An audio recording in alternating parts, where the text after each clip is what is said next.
welcome back. If you've just joined us, you're watching the news at 10 on Channels Television, coming to you live from Lagos. A reminder of our major stories tonight. President Muhammadu Buhari meets with security chiefs as part of efforts to address security challenges in various parts of the country. Vice President Yemi Osinbajo faults the non-prosecution of high-profile religious cases, says it puts a question mark on the country's administration of justice. Minister of Aviation Hadi Sirika says planned rehabilitation of Nnamdi Azikiwe International Runway will gulp 5.8 billion naira. And US President-elect's top security nominees warn of Russia threat during Senate screenings.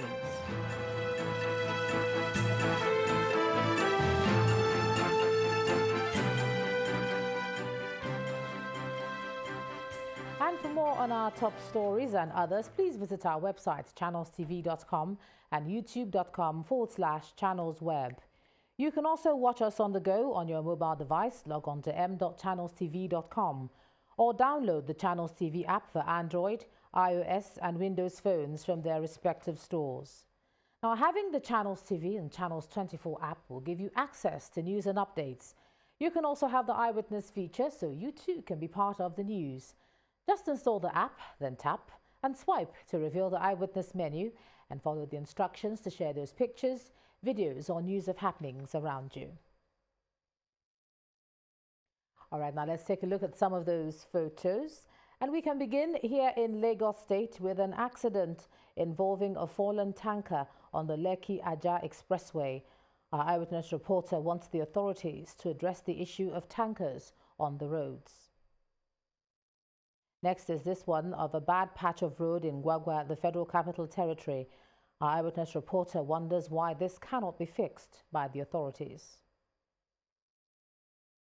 We also have this picture of an unfortunate incident where fire gutted shops in Taraba State. Our eyewitness reporter wants the authorities to urgently consider setting up a fire station in the area. And finally, we end with this structure from Jabi in the Federal Capital Territory, which our eyewitness reporter describes as deplorable and calling on the authorities to fix it. Thanks a lot for all your pictures, and do send us some more when you have them. A mudslide has swept away about 6 houses and over 30 canoes, and property has also been lost and some thousands of naira in a Calabar community of Bayelsa State, southern Nigeria. During an on-the-spot assessment of the incident, the state deputy governor promised that the government would deliver some relief materials to the people of the area. The indigents of Okoloba community in Kolokuma, Okpokuma local government area of Bayelsa State are no strangers to mudslides. It's been a regrettable part of their history, as a mudslide usually occurs between December and January since 2004. Only this time, it seems too much to bear. Our victim recounts the ordeal, attributing the incident to many years of neglect by the authorities. It was early hours a day before yesterday that the thing occurred, and it occurred 3 times in the day. The first one occurred early hours of 8 o'clock. The second one occurred around 1 o'clock. Then the last one occurred about after 6. So, day before yesterday, that very day, it occurred 3 times. So the last one, the first one, he claimed the kitchens that were there, all the boats that were at the waterfront. The second one also claimed some houses. The third one claimed some houses. So as far as I know, we are homeless. I that is talking, I'm also affected.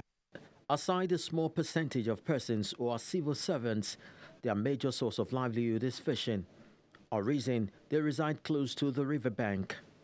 On a visit to the site by a team of the State Emergency Management Agency and the state government, the deputy governor assured the victims of plans to alleviate their suffering by providing them with some relief materials. The government had planned to provide shore protection. We'll look at that and see where the plan stalled and put pressure as much as we can, so see that that project come back to light. The residents of the area are now keeping their fingers crossed, hoping that the state government will come to their aid in good time. China has praised Nigeria for requesting that Taiwan relocate its representative office of the capital, Abuja. Nigeria Foreign Ministry Jeffrey Onyama met Chinese Foreign Minister Wang Yi in Abuja and pledged to stick to Beijing's One China policy that Taiwan is part of China. But Taiwan is displeased with this move, saying the Nigerian government is being pressured by China to isolate it, a claim Nigeria denies. Taiwan has objected to a request to relocate its representative office from Abuja to Lagos, a request Taipei sees as more pressure by China to isolate it. Nigeria has never established a diplomatic relationship with us, but Nigeria and mainland China held a joint news conference in capital city of Nigeria on January the 11th, saying they will not accept Taiwan as a country based on the so-called One China policy and will stop diplomatic relations with us, which is an attempt to confuse the international community. Beijing regards Taiwan as a renegade province ineligible for state-to-state relations and to be taken back by force if necessary, especially if it makes moves towards independence. Taiwan has no diplomatic ties with Nigeria, but has an office for handling business affairs in Abuja, Nigeria's federal capital territory. However, the Nigerian government says since Lagos is regarded as the commercial capital of the country, then Taiwan's office should be in Lagos and not Abuja. But Taiwan says Nigeria should reconsider the issue, as both sides have an understanding based on reciprocity, under which Nigeria runs a trade office in Taiwan's capital, Taipei. Nigerian officials met their Chinese counterparts in Abuja on Wednesday and pledged to stick to Beijing's One China policy, that Taiwan is a part of China. Taiwan has 21 formal allies, only 2 in Africa. Last month, former African ally Sao Tome and Principe switched its diplomatic recognition from Taiwan to China. Now, to discuss this development in Nigeria-Taiwan relations, I'm now being joined on the news at 10 by an economist and the head of research, the Nigerian Economic Summit Group, Mr. Olusegun Omisaki. Thank you so much for joining us on the news at 10. Thank you for having me. All right, explain to us what has changed in this relationship. We know that Taiwan have said that this relocation would be like a severance, and we've had a reaction from the Nigerian side saying that's not the case. What do you think? Well, from so far we know nothing has changed. Nothing was really happening, as both sides, both Nigeria and Taiwan knows that there is no real diplomatic relationship between them, because Nigeria is still following and believes and of course recognizes this One China policy. And so, but I think the slight difference, the only change that we can see now is the fact that Nigeria wants this office to be relocated to Lagos. Because if you believe in One China policy, it will be very, very tough for you to defend that before China, such that you have the office of Taiwan and then you have the embassy of China in the same city. And don't forget also that Nigeria is under pressure to get trade deals and economic deals from China. And so in trying to say, okay, let's have these Taiwan people completely out of the show, will be a good starting point for Nigeria. But when you say we don't have any real diplomatic relation with them, yeah, we do have an office in Taipei, yes, and we've called it an office for trade representation. Yes. So then what are we transacting if we don't have any formal diplomatic tie or relationship? Yeah, what do we have with them? The diplomatic aspect of it talks about recognizing your partner, recognizing the sovereignty. You know, I can have a relationship with any group of people. I can deal with you, I can export, you can bring your goods here, but as long as I don't recognize you as a sovereign state, then that is just that's non-diplomatic, which China has been pushing forward.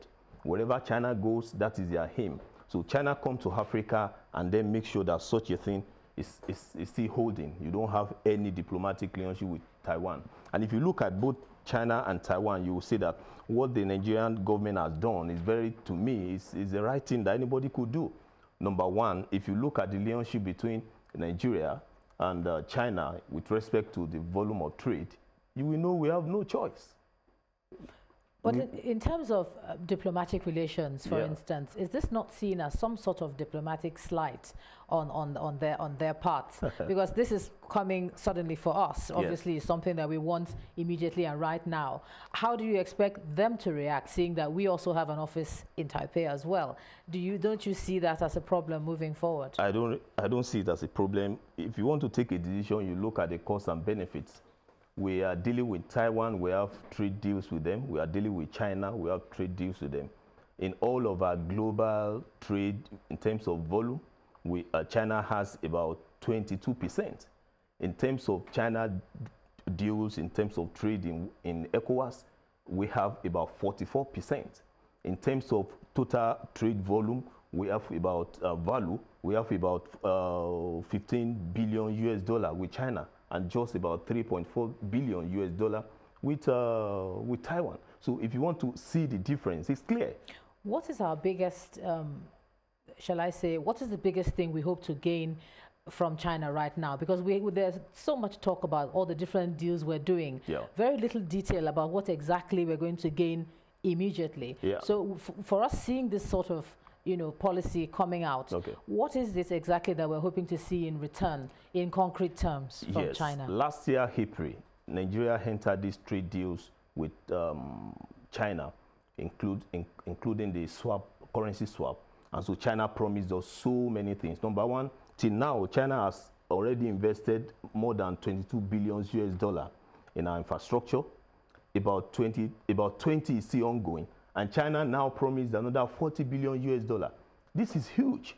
And so the only thing China wants from Nigeria in terms of clarity of relationship with Taiwan is to say, don't have any deals with these people except the normal casual trade deals, but don't ever let them come to this the capital, Abuja, so that they are not being seen as a sovereign state. That's all. Nothing has changed.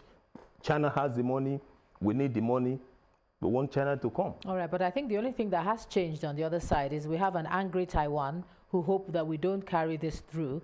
And I'd like to ask again, finally now, is it possible, some people are saying we're talking with both sides of our mouths. Is it possible to maintain a one China policy to say we don't recognize Taiwan as a sovereign, as a state, yet we do have a trade representation with them? Because that's ambiguous. In fact, even for you. That is what is happening to all countries that are practicing this. For instance, look at USA. USA will neither accept the fact that Taiwan is not a sovereign state, nor accept the fact that Taiwan is not under China. So every country that is dealing with both China and Taiwan believes that the two of them are independent. So there is no clarity, as it were. But you have to look at your choice. The choice is that we have to follow what China wants us to do because we need the money. And this is not just the Nigerian style. This is a global style. This is what most countries are doing. Just like there are only just two countries. In fact, last year, about November last year, Gambia also cut tie with Taiwan. And the same thing is happening now for some of other countries. All right, thank you so much. An economist and the head of research of the Nigerian Economic Summit Group, Dr. Olusegun Omishake. Thanks for sharing your thoughts on the News at 10 tonight. Yeah. And when the News at 10 returns, Interministerial and Advisory Group meeting holds in Abuja on Nigeria's first sovereign green bonds issuance. That's on business. Join us.